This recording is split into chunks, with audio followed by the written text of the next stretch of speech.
యేసయ్య యేసయ్య అన్న వాళ్ళందరూ పరలోక రాజ్యంలో ప్రవేశించరు.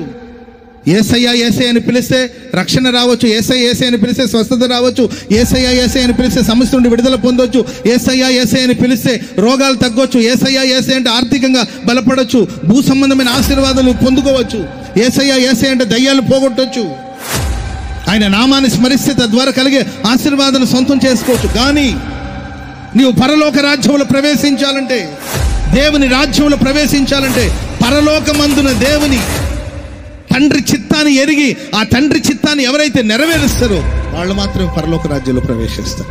ఆమేన్ చెప్పండి గట్టిగా.